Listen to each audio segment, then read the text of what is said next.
The PlayStation Plus freebies for the month of November have been revealed, and I have to say it's a very good month. One of the games is very typical and would be very good as an October offering for Halloween, but nonetheless, great month in November coming up. And also, I want to highlight another fact about PlayStation Plus. It has an all-time high number of active subscribers right now, so Sony is raking in the dough. And speaking of Halloween, Ghost Parade is out tomorrow, a game that's going a little bit under the radar, but I do want to give it a little bit of a highlight. And before we get into everything, I just want to remind you guys to make sure you hit that subscribe button and hit the bell notification icon so you are always notified of uploads. And that definitely helps out the channel too, so we always appreciate that. So first of all, let's cover the PlayStation Plus games, and I think this month coming up in November is really good. So you're gonna get Neo and Outlast 2. Let's assess both of those games, and I want to start off with Neo. Neo released all the way back in early 2017, and of course it saw a lot of resemblances to Souls.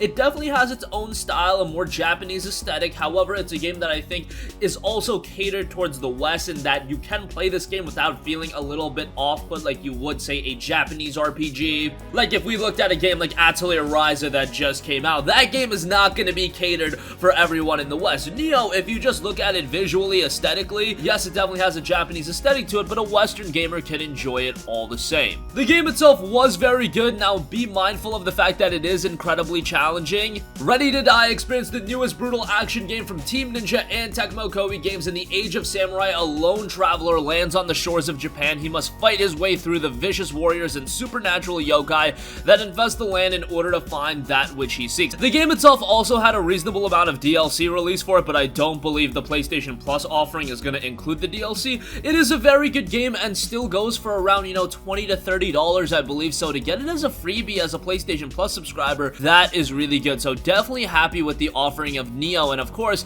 this is one of those games that if you have played Souls in the past and maybe you were a little turned off by it, you probably never even gave Neo the time of day, but now as a Plus offering, at least you can check out the game. Or maybe those of you guys that have played Souls in the past and you just stuck with that, you knew about Neo but you never actually got into it again. For those of you, Neo is a great offering. Alright, the other game that probably would have been a better offering in October, but I can understand given that the Plus games come out early in the month. Hey, Outlast 2 is actually coming as a Plus freebie closer to Halloween than it would have as an October freebie, so it kind of makes sense if you look at it that way. Nonetheless, Outlast 2 is an awesome game. If you are into survival horror games, I always recommend that you guys play Outlast. The games are terrific. I wouldn't say that Outlast 2 was quite as good as Outlast 1, but that is just a personal opinion, and maybe that's because of the shock element from the first Outlast. Outlast 2, you kind of knew what to expect going into it, and you knew it was going to have its level of insanity to it. In Outlast 2, it introduces you to Sullivan Noth and his followers who left our wicked world behind to give birth to Temple Gate, a town deep in the wilderness and hidden from civilization. Nock and his flock are preparing for the tribulations of the end of times, and you're right in the thick of it. The game itself got a 75 on Metacritic, so relatively decent. And again, if you're a fan of survival horror games,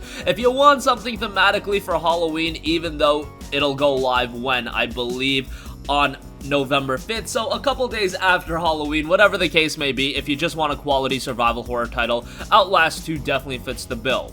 And it's not absolutely imperative that you play the first Outlast before you play Outlast 2, so you'll be perfectly fine as far as that's concerned. As far as a value standpoint from this coming month, I would say it's very good. Again, let's say you're gonna pay $15. That's a low point for Neo, but let's say you'd pay $15 for Neo and you would pay $5 to $7 for Outlast 2. Well, that's essentially $20 to $22 of value, and if you guys are smart about it, as I always say, you should be getting PlayStation Plus for around $3 and change a month. Why should you be getting it for $3 and change a month? For those of you guys that have been long-term subscribers to this channel, why don't you explain in the comment section down below, because I've gone through that multiple times, but yet I still see comments every now and again saying, oh, Plus is $10 a month and I'm not getting good games. Where's my Ghost of Tsushima even though it's not out yet?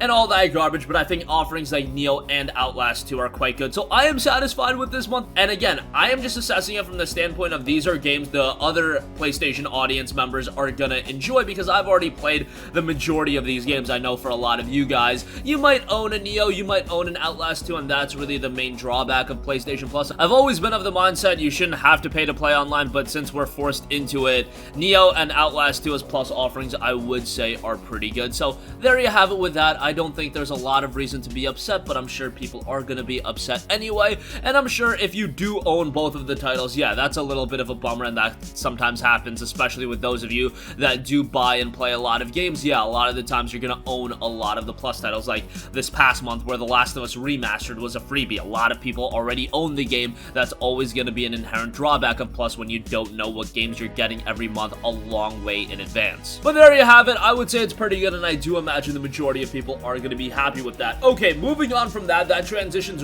directly into another PlayStation Plus news story. It currently has an all-time high number of active subscribers. Sony's making ungodly sums of money from its subscription service, with PlayStation Now even getting in the action since its recent price drop. By the way, that's up to 1 million subscribers from 700,000. PlayStation Plus, on the other hand, really continues to be the real breadwinner. So many people are subscribed to it, and of course it's because you need to be if you want to play a majority of online games. And as a part of Sony's latest financial report, it confirmed that active subscriptions are currently at an all-time high with 36.9 million. This is up slightly on its previous record of 36.3 million, which it reported earlier in the year. That's absolutely astronomical, and if you assess it at the standpoint of, let's say the average consumer is paying $7 a month, yes, there are people that are going month to month, there are some people that are going yearly. Very few people actually take my advice of finding Plus at a really cheap deal for like $30 or $40, which you can find during like Black Friday. You only need to buy a year once a year, so Black Friday is a pretty good time to re-up your subscription. Let's say they're paying on average $7 a month. That equates to what, $22 to $23 million a month that they're generating in revenue. Obviously, a lot of that cost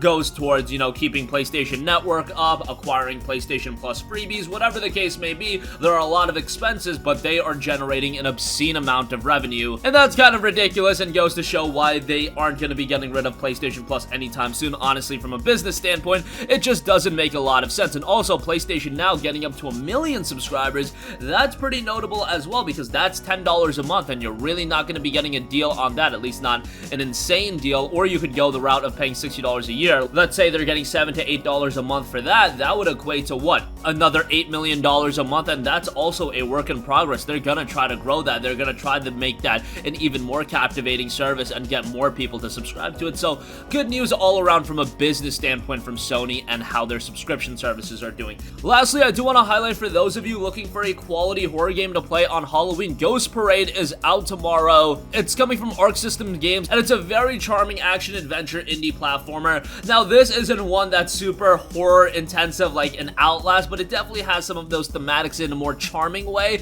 It notes there's something spooky in the woods, and it needs your help. Team up with 30 ghostly companions, each one lending a unique ability. Explore the spine-tingling, scrolling action-adventure, and work together to get everyone safely home. Your walk home takes an otherworldly turn as you become lost in the dark, mysterious forest. Join a mystical battle to protect the supernatural inhabitants from those who are trying to level their home for profit. Team up with 30 ghostly companions, each one lending its unique magical ability to help you on your way. Explore beautifully realized environments in the side-scrolling action-adventure brimming with surprise and original character design. Working together, everyone has a ghost of a chance to safely make it home. Again, more of a charming platformer. It's really not going to give you that horror emphasis like an Outlast is going to do. So thematically for Halloween, it's different in that sense, but nonetheless a charming game all the same, and I did want to give that attention. Maybe not one title that you're gonna pick up right away, however, down the line on a sale, maybe come next Halloween, it's a game that'll be super cheap and you'll check it out then. Whatever the case may be, I thought Ghost Parade looked like a good enough title, so I wanted to give that a mention as well, and again, it's out tomorrow. And that's gonna conclude this video. Again, some great stuff as far as the PlayStation Plus freebies for the month of November. These will be live come next Tuesday, so November 5th, you'll be getting Neo as well as Outlast 2. I don't really know how you can complain about that. To give you guys a comparison point, Outlast 2 is discounted on Steam right now, and it's $7.49. Again, if you're intelligent about it, you should be paying $3 and change a month for PlayStation Plus, Outlast 2 and Neo for $3 and change. If you look at it that way, I know you don't get to keep the games forever, but from a value standpoint, it is pretty good unless you own both of the games, which, yeah, then you struck out, and that's a little bit of a bummer, but what can I say about that? PlayStation Plus also has an all-time high number of active subscribers right now with 36.9 million, so Sony is raking in a ton of cash, and Ghost Parade is out tomorrow. A cool thematic Halloween title that I wanted to give a mention to. That's going gonna conclude this video. Sound off with all of your thoughts in the comment section down below. Thank you for watching, and goodbye. Hey guys, we hope you enjoyed the video, and if you did, make sure to hit the subscribe button, and if you're already subscribed, do us a favor and hit the bell icon. This way you'll be notified whenever we post a new video. That's the best way to keep up with all of our uploads, and we usually try to upload 2 videos a day. And with the bell icon hit, you'll be notified whenever we do upload a video. As always, thanks for watching.